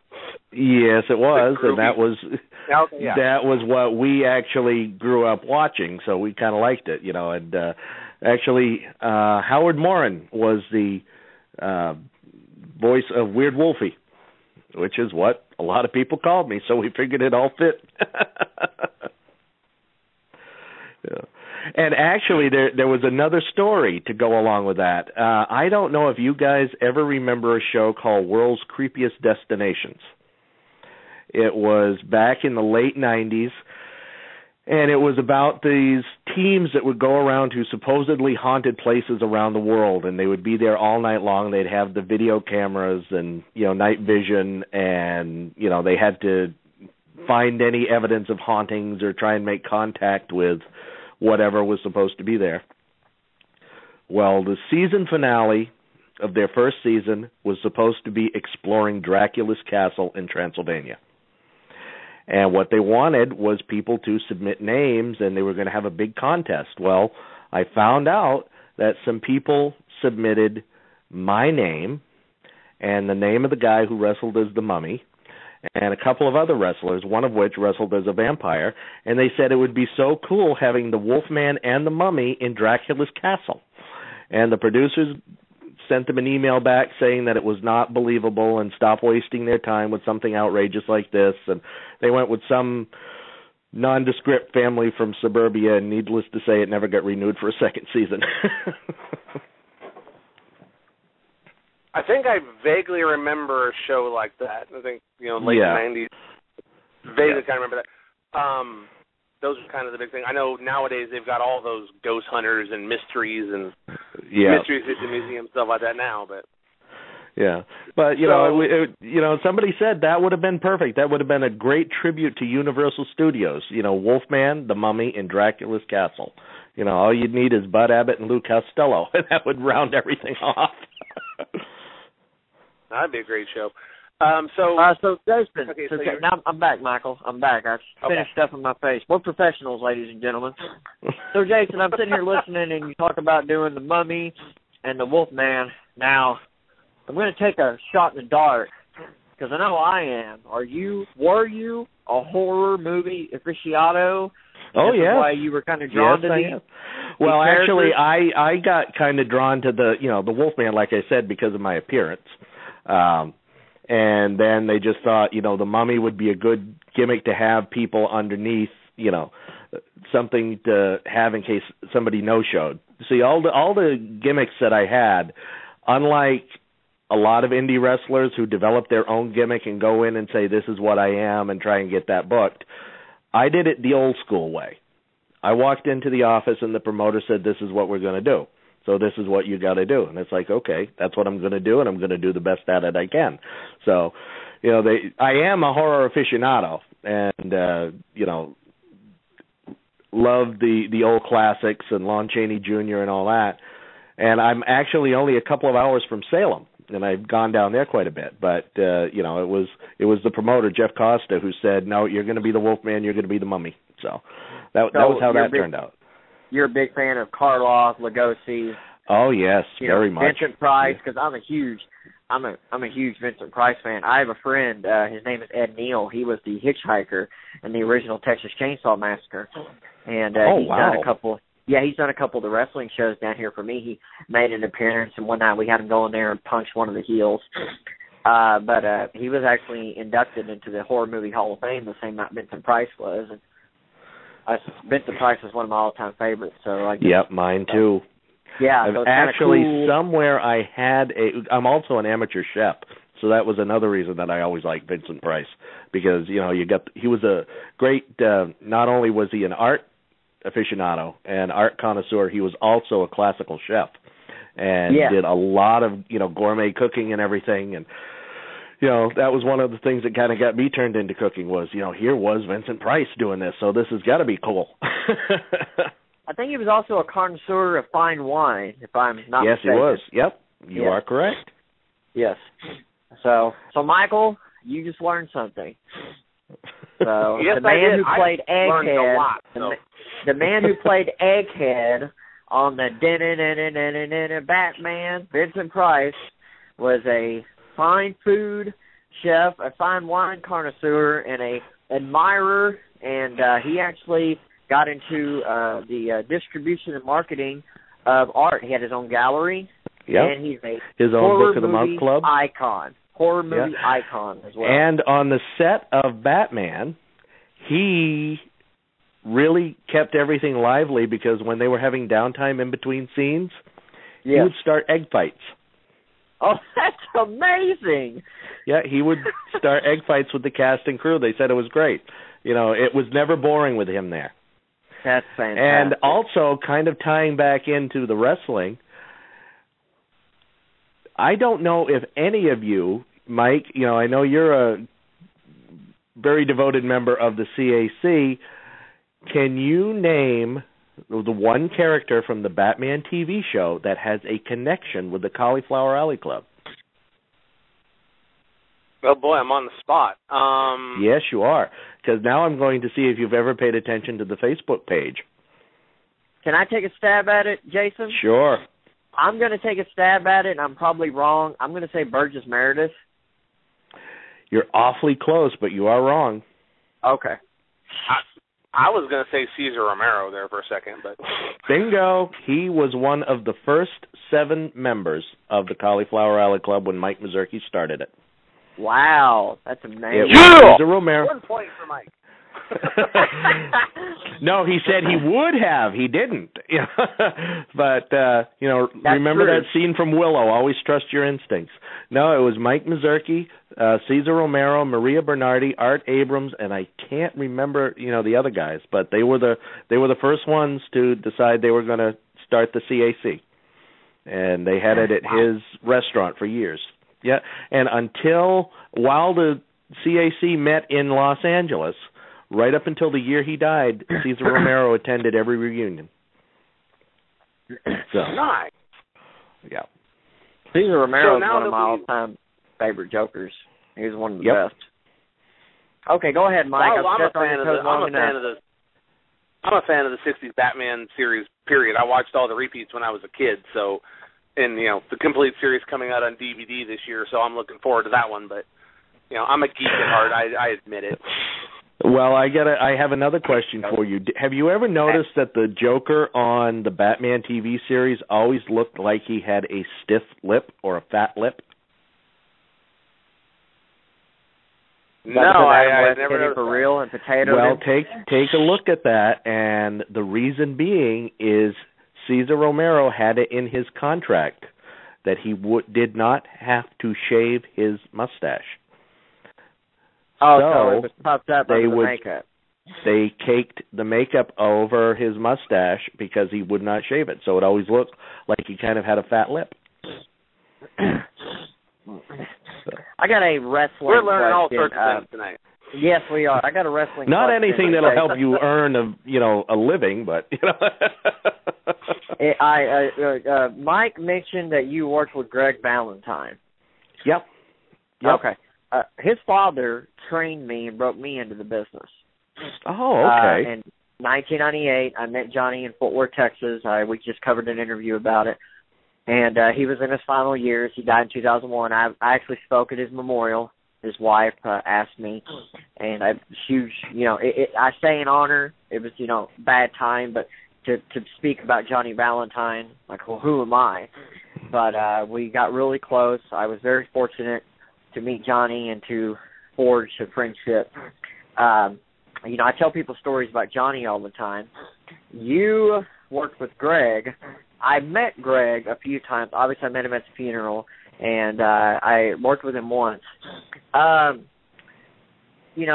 People who, Greg just, and as he ages, I'm not saying Greg is old, but as he looks so much like his father. Doesn't he? Yes, funny. he does. Yeah. Yep. And, the work, Johnny always hammered into me, pardon the pun, hammered. Johnny always hammered into me, you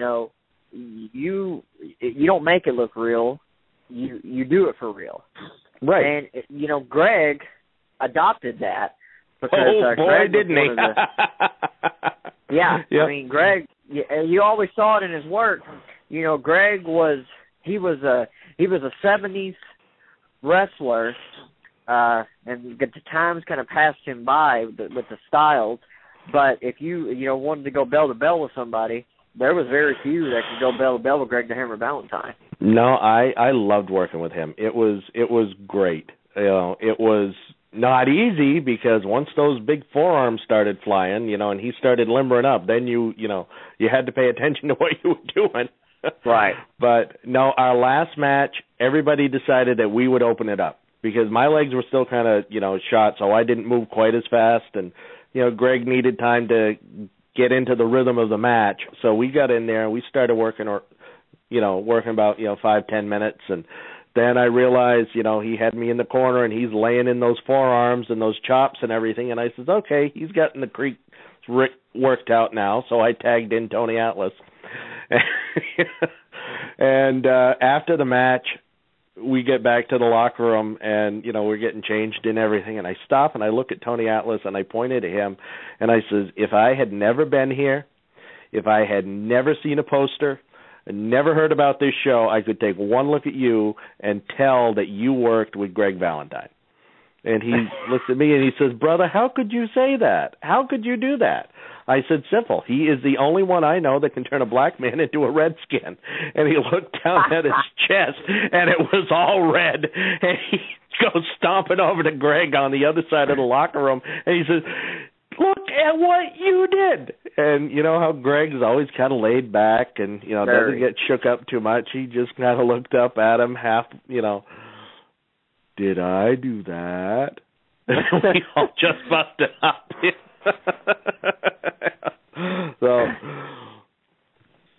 So wow. Yeah. No, you're right. He has it's real when you're in with him. But it's not crazy real like some people I have worked with that kind of get into the zone and they, some switch flips and you don't know what you're working with. With Greg, it was real, but it was also professional. And you knew you were working with a worker, somebody that this was their living, it wasn't their hobby. And, so it was, I would have loved to have met Johnny. I met his wife at CAC, and we were, we became friends and everything. And, I didn't know them as well as you, but, she was a wonderful, wonderful lady, and Greg thought the world of her, and, He was, and, she was my contact. I mean, because Johnny was, he wouldn't just open up to anybody. And, Sharon was the one who kind of opened up to me, and I was 16 when I met Johnny. So she saw something in me, I don't know what. I was just a little young punk kid, but I just wanted to learn. And I think she worked on Johnny to the point to where, and I think I bugged Johnny to the point to where he said, all right, fine, I'll train you. You're not going to make it as a wrestler, but you may be a good promoter. But I'll train you if that's really what you want. And so I trained as much as I could with Johnny, which wasn't very long because of his failing health. And then I stayed friends with Sharon, and I run the Texas Wrestling Hall of Fame. In 2010, at a show, our show down here, we honored Johnny into the Hall of Fame, and Sharon was there to accept it. And when she came backstage and told all the wrestlers that Johnny had been inducted into several Hall of Fames over the years, but this one meant the most to her and him, and I thought that was very nice of her to say. But then she got out in the ring and said the exact same thing. Now, Jason, Sharon. She doesn't say anything just to say it.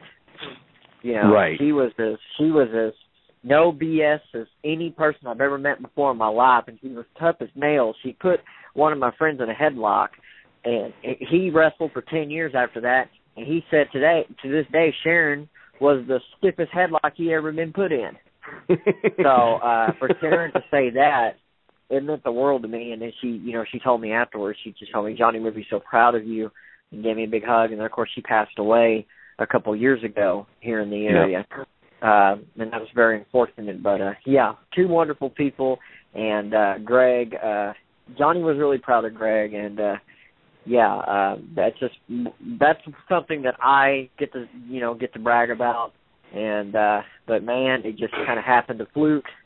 And but I just wish Johnny would have been around a little bit longer. I wish I would have met him earlier, because it would have been really nice. We do these Hall of Fames, and Stan Hansen was up here a few weeks ago, and it would have been nice for Johnny to be here to kind of see everybody. I kind of do a smaller version of the Cauliflower Alley reunion down here with the Hall of Fame, and it's just nice for everybody to get together, because especially with Warrior passing away last week, I always say, we're not promised tomorrow, so we need as much as we can get together, we need to do it. Yep. So. Yep, definitely. Yeah. Michael, I'm not going to hijack the interview, buddy. Keep going, buddy. Well, yeah, you kind of did, but that's okay. I just want to take just a quick My gimmick. Yeah, that's right, his gimmick. Yeah, he always kind of kicks me to the side and takes over, but it's all right. I did want to kind of say something. I want to talk a little bit about your involvement with the CAC, when you started. But I kind of wanted to take this moment to just share something with David, whatever, because this is something that's still, like, really important to me, the way it happened, is that, Jason, you definitely, they call it the Ring of Friendship, but you are a fine example of what the Ring of Friendship is, because I'm not sure if you remember the whole thing, but 2010, I went to the reunion, and my oldest, Olivia, was only about 3 months old. Yeah, I was going to say, she was only a few weeks, yeah. She was about 3 months old at the reunion, and she ended up having to go to the emergency room because she had chest congestion, cough. I lost it. I was trying to call home. I'm trying to find out. I will admit it. I was in tears. My baby girl, I'm losing it.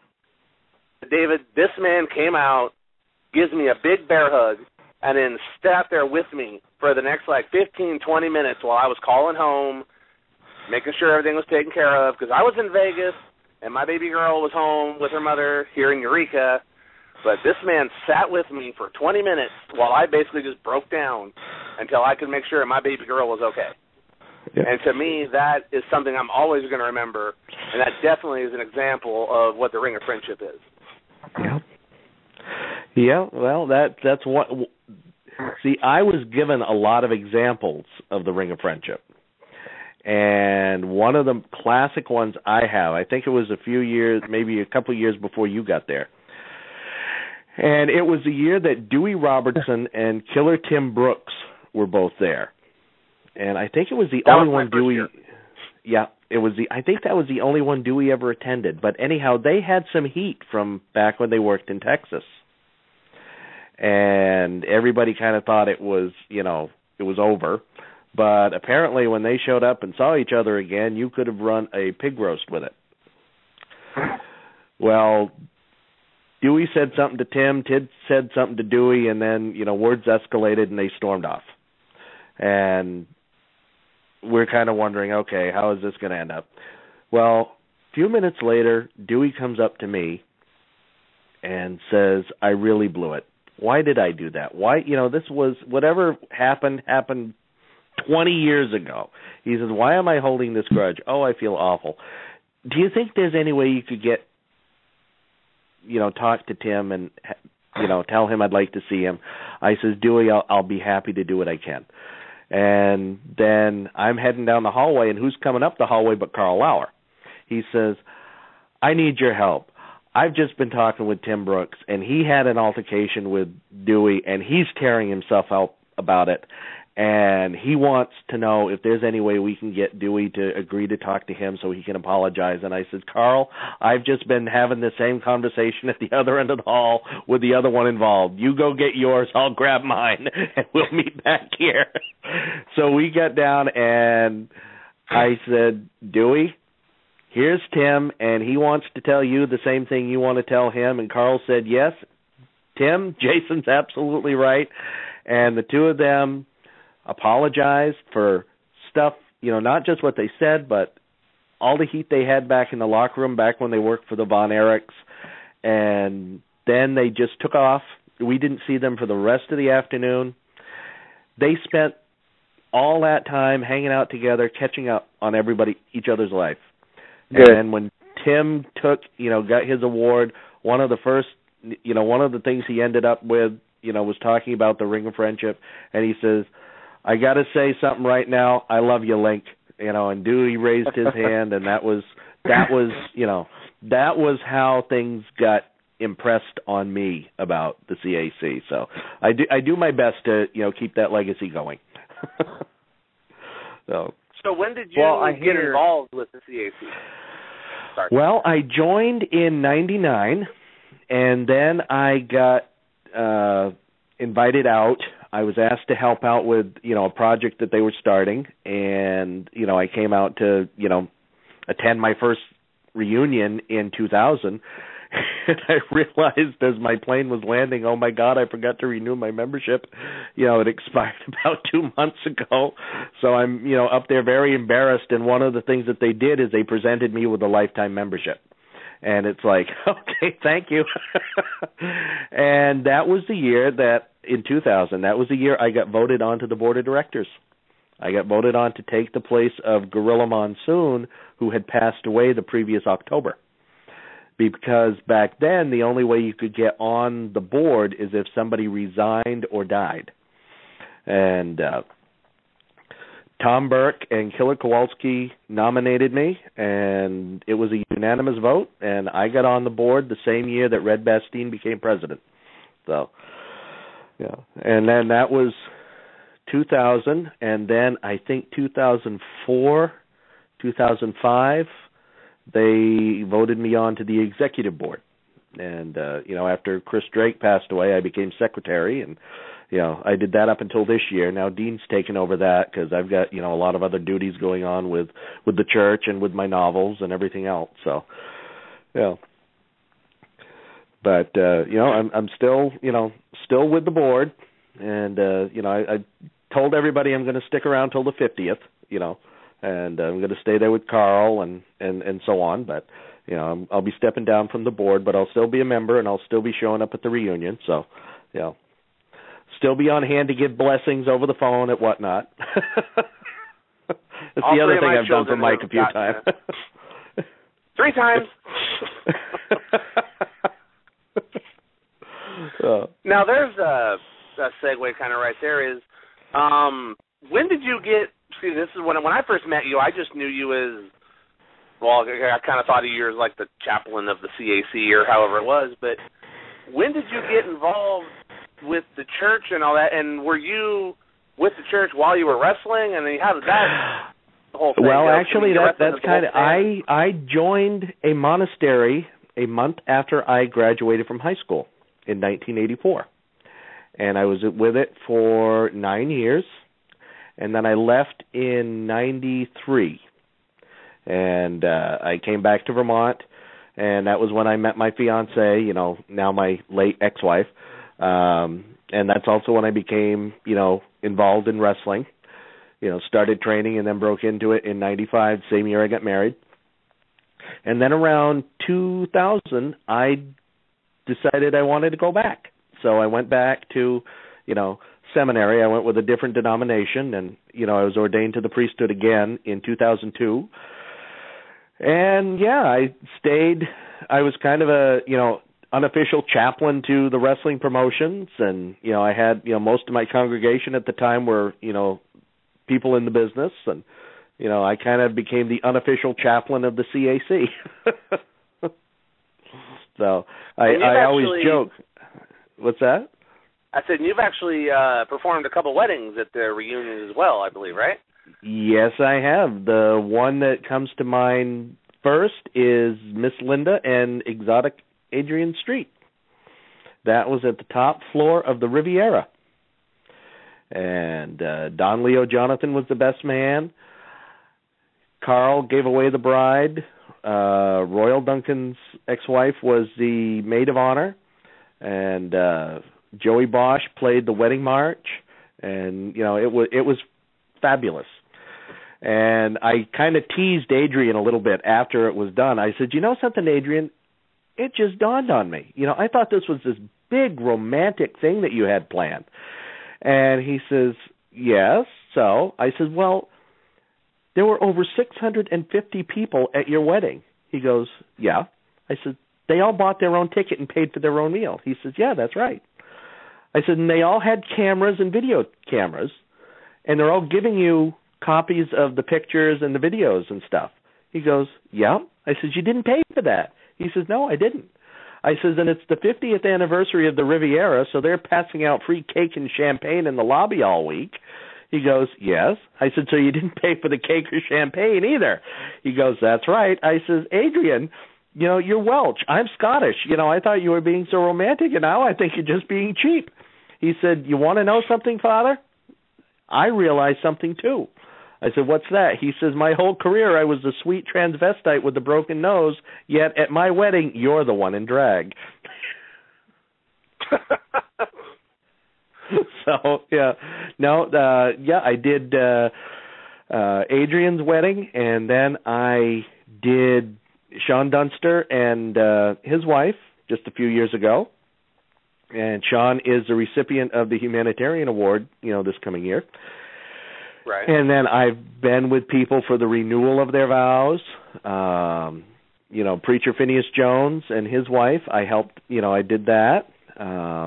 And then, Bruce Tharp had me renew vows with, he and his wife. And, I've been, haven't done a baptism yet.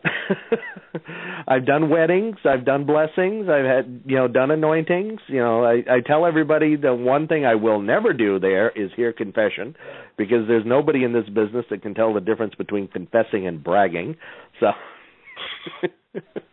I wouldn't mind being a fly on the wall in that confessional booth for a few minutes, but I can guarantee neither they or I would be up for that ordeal.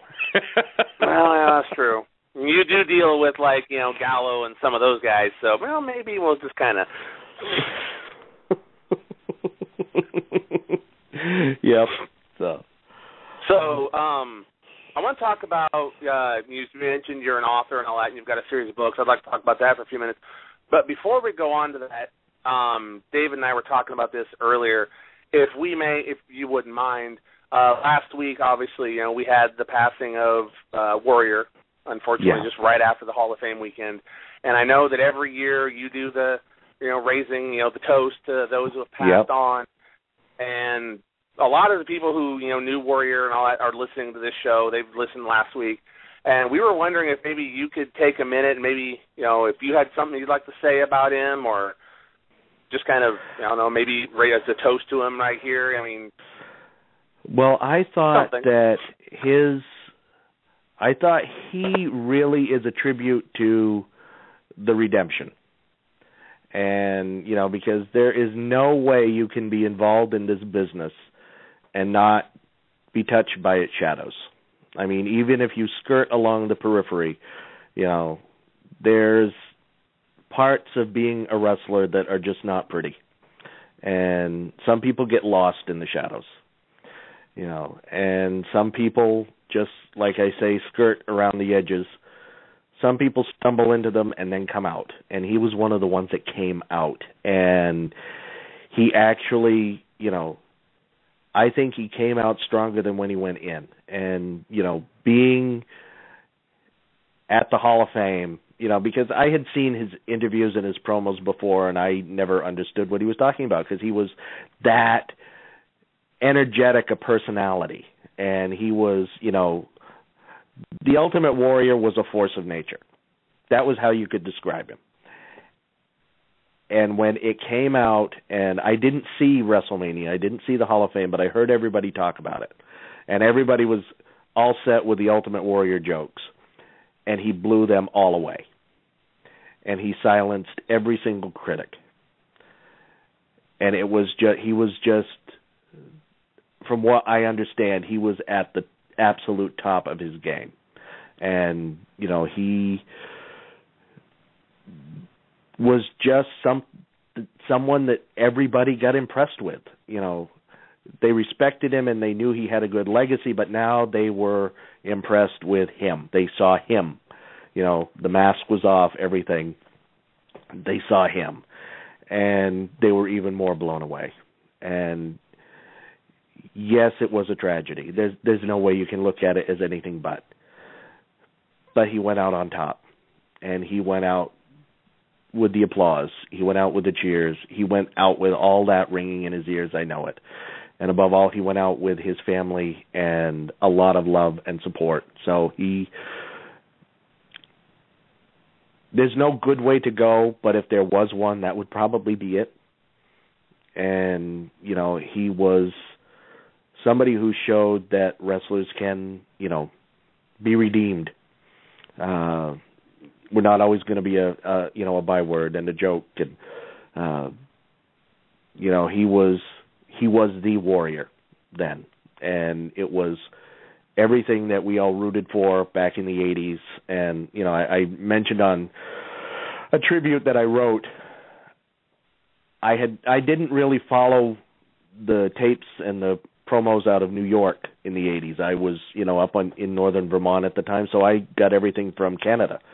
But I remember reading, you know, one of Bill Apter's magazines, and there was a picture when, you know, Hogan dropped the strap to the Warrior, and he's being taken away from the ring in one of those cherry pickers, and he's saluting the Warrior, and the Warrior standing there saluting him. And, you know, it wasn't the thrashing the ropes and the running around and the really energetic. It was, you know, the silent dignity. And that's kind of how I see how he did everything at WrestleMania and at the Hall of Fame and, you know, up to the end. It was that silent dignity, the thing that you really, you know, you weren't you know, it was, you went past the gimmick and you saw the man, the wrestler, and the athlete. And that was what, you know, really called it out to me, is, you know, seeing him. And, you know, I thought that was, you know, it was even more of a tragedy because, you know, you finally saw this. And, you know, it's been kind of choking up at Mass, you know, when you remember The Departed and so forth, because, you know, he, you know, pops into mind, obviously, quite quickly. You know, anytime any one of the boys goes, you know, or the girls, you know, from the business, but, you know, it just seems even more poignant and tragic right now, you know. Then, you know, you know, got Nancy Grace. So I think she's also Nancy been Grace quieted for too. Man, Nancy Grace is another subject for another episode. Yeah, but yeah. Anyways, thank you for, you know, your words there about the Warrior. I mean, I was a huge fan and all that, and I'm still kind of in shock about what happened. And we're actually doing a tribute show to the Warrior on May 14th. Billy Anderson's going to be on, Rob Schamberger. We got some calls out to some other people and all that. So we want to try to do a, you know, kind of a 2-hour tribute to him where people can tell their stories and all that, and we can celebrate the positive, you know, and try to, you know, help people forget, you know, all the negative that we saw back in with the self-destruction and all that. But right. We've got a few minutes left here, and I didn't want to, you know, end the interview without talking a little bit about your writing career. You have a series of books. The series of books is called Roadhouse Sons. Yeah, it's the Roadhouse Sons series. Yep. Okay. And it is... Yep. Go ahead. No, it's a series of spy novels and espionage and drama, and it's about a rock band, a 70s cover band, that get recruited as spies. And how the series starts is I really wanted to push myself. If I do something, I don't want to do it just halfway.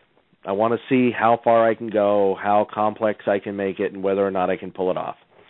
And so I started off the series in an alternative history, you know, where the U.S. and the USSR do go to war. And by the time right now I'm on the 3rd book, and by the time I get to book 7, I will have woven the story back into real time. So, and it's, I've been quite fortunate to have a really good editor and publicist. And, you know, she's been able to get me some connections with people in counterintelligence and, you know, for critiquing it and, you know, fact-checking and making sure that I follow procedures and forensic science and, you know, all sorts of protocols right. And, you know, it's been quite eye-opening. You know, I'll probably be an absolute wreck by the time I'm done. But it's been quite an adventure already. And in fact, the first 2 books are being turned into graphic novels. And, you went to a comic convention for one of those, yeah, right? we went to New York Comic Con last fall. We're going to be doing Boston Comic Con this summer. We're going to be doing Baltimore this fall, and I have a book signing in New Orleans on Halloween. So, looking forward to all that. You should go as the Wolfman. Well, actually, that's one of the reasons they wanted to do it, because a lot of the werewolf stories get set in Louisiana and the bayous and so forth. So I'm going to be down. I don't know the name of the place. I'll try and get it for you guys. But I'm going to be down there, and we're going to be having the Black and Orange Ball, because black and orange were my colors in wrestling, and orange figures in very prominently in the Roadhouse Sun series, and we, the black, being very elegant because it's at an art gallery and a restaurant, so they wanted to kind of have something a little, elegant, featuring some New Orleans cuisine and so forth. So we're doing the Black and Orange Ball, kind of on a take of Truman Capote's famous Black and White Balls. So. So if anyone wants to order or buy any of these books or the graphic novel, where can they find them? You can find them on our website, www.roadhousesons.com. You can also go on my Facebook page, author J.H. Sanderson, and, that has links to it as well. And the books are, and the CDs, because the band that are the main characters in the novels are inspired by my adopted brother's band, and they have been doing CDs to be released with each edition of the book. So you can get the CDs and everything from CD Baby or the website, and the books are also available on Amazon.com. So. Okay, and they just look up J.H. Sanderson then? Yep. Or type in Dangerous Gambles or Renegade.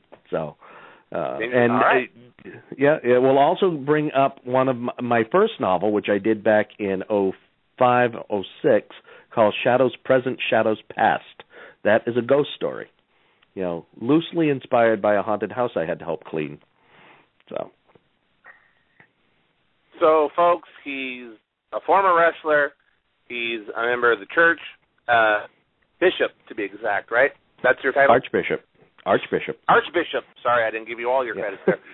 So he's a former wrestler, an archbishop, an author, a chef, kind of. Yep. We're going to see you on Chopped one day. I saw the picture on you on Facebook with the knives. I mean, are we going to see you trying to do the mystery basket someday?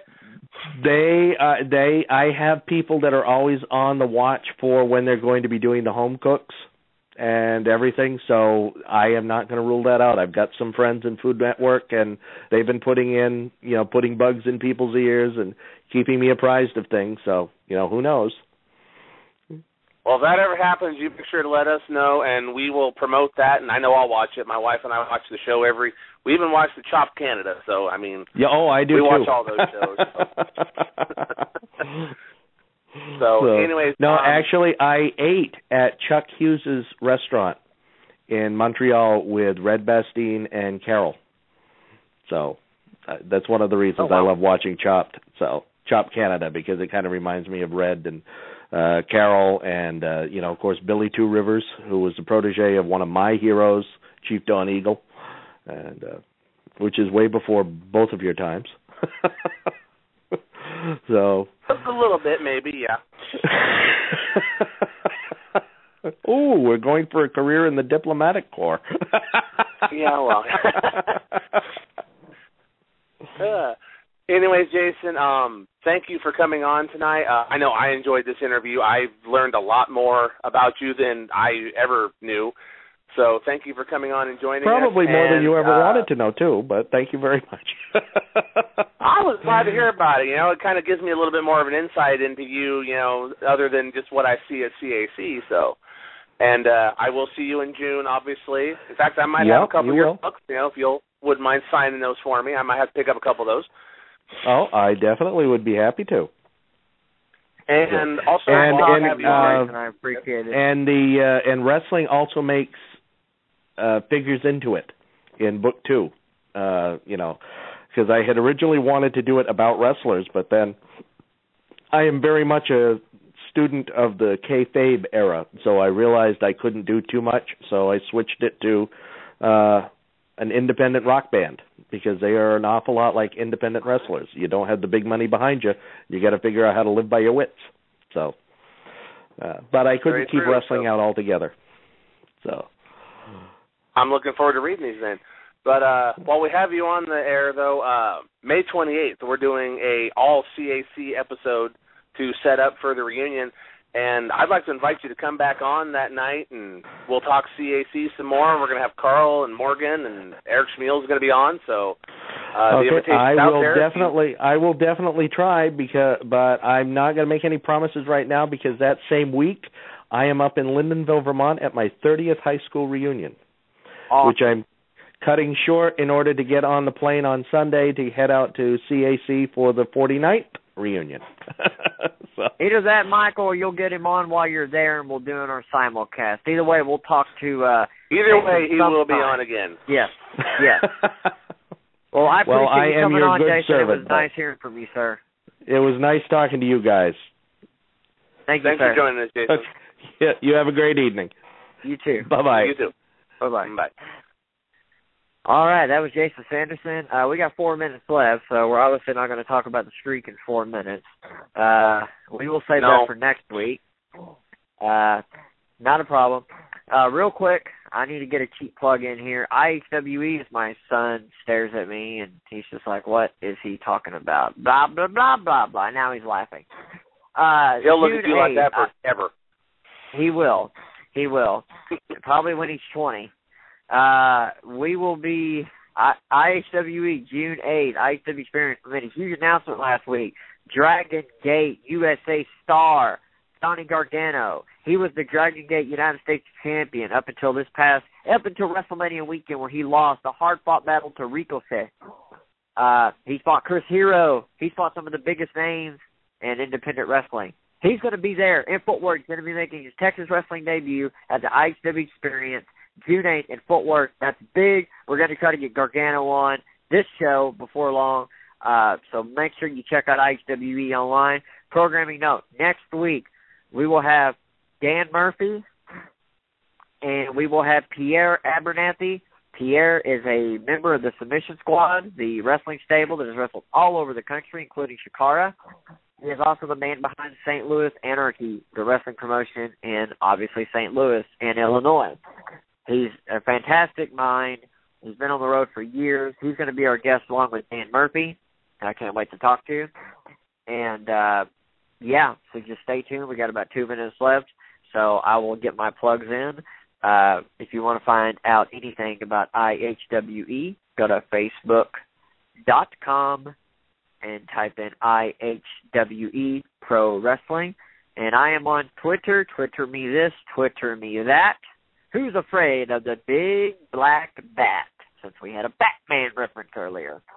I am on Twitter at HXE_Fuller. So, Michael, your stuff? Oh, Lord. As always, you can find me on Facebook at facebook.com/Encyclopedia World Class. You can find me on Twitter at EncycloWCCW. I don't have a Batman reference tonight, though, but we're still working on, hopefully you'll see the March 22nd show we had here in Eureka on YouTube soon, so I'll be on YouTube just like David. And as always, you'll find me on here Wednesday nights, 8 p.m. Central Standard Time. So please join us next week. As he said, we have Dan Murphy from Pro Wrestling Illustrated is going to be on. And unfortunately, I'm drawing a blank and cannot remember the name of the guy you just talked about. I apologize. Pierre Abernathy. We're going to have a great show next week. I will learn that name. I will learn more about this man. And like David, I am really excited to talk to Dan Murphy from Pro Wrestling Illustrated. So everyone, Pro Wrestling we'll Illustrated. See you next week. Pro Wrestling Illustrated was our childhood memoirs, as we looked at that magazine to update us back in that day before we had the interwebs. Well, for Michael, ladies and gentlemen, we had a great show tonight. Thank you, Michael, again for taking the time out yesterday to record the interview with me. It actually was a savior, as Nick couldn't make it tonight, so we played that interview. Hope everybody enjoyed it, and you will hear from us next week on IHWE Radio. For Michael, this is David. Good night. Have a good evening. And be well, ladies and gentlemen. Good night, everybody.